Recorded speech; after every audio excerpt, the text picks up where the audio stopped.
Olá, meus amores. Vamos estudar agora um pouquinho de história. No volume 2 do nosso livro, capítulo 3. Vamos lá. A passagem do tempo. O tempo não pode ser visto nem tocado, também não faz barulho e não tem cheiro. Mesmo assim, é possível percebê-lo de diversas maneiras.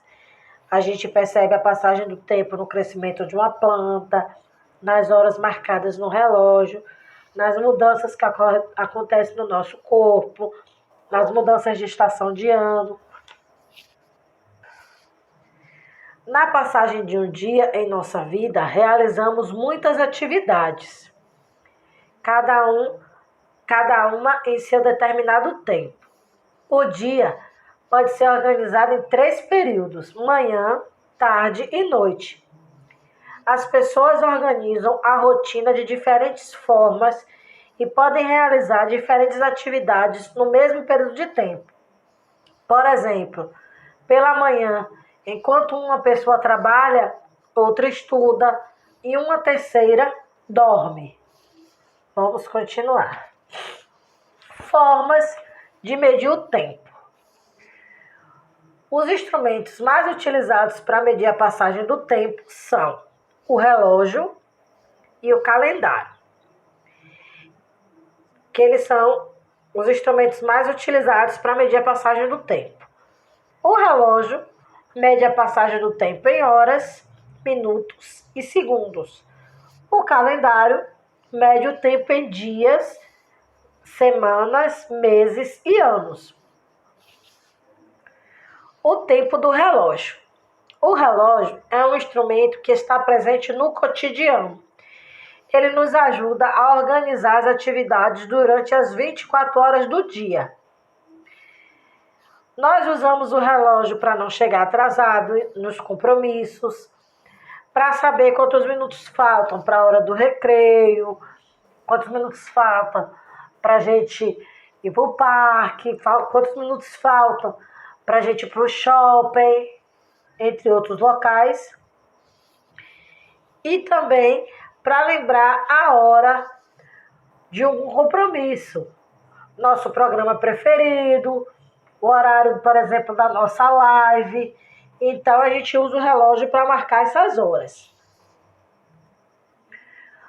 Você sabe identificar as horas no relógio de ponteiro? Vamos lá. No relógio de ponteiro, o ponteiro menor marca as horas, o maior marca os minutos e o vermelho marca os segundos e está sempre em movimento. Então, o ponteiro menor marca as horas, o maior os minutos e o vermelho conta os segundos.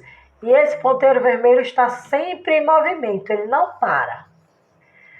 No relógio digital, as horas ficam registradas à esquerda, as horas à esquerda, e os minutos ficam registrados à direita. Então, aqui são 7 horas e 30 minutos. Vamos lá para o tempo do calendário. Quando a gente utiliza o calendário, a gente pode observar. Antigamente, os povos observavam o movimento do Sol, da Lua e das estrelas para poder contar o tempo. Com isso, foram criados diferentes calendários. Ao observarem o movimento do Sol, da Lua e das estrelas, eles perceberam que 7 dias formavam uma semana, que a soma de semanas formava um mês e que 12 meses formavam um ano. O calendário pode ser utilizado para diversas funções. A gente usa o calendário para saber em que mês estamos, para saber o dia que foi ontem, o dia que será amanhã, saber quanto tempo falta para o dia do nosso aniversário, saber quanto tempo falta para as férias, entre outros usos. Há diferentes tipos de calendário.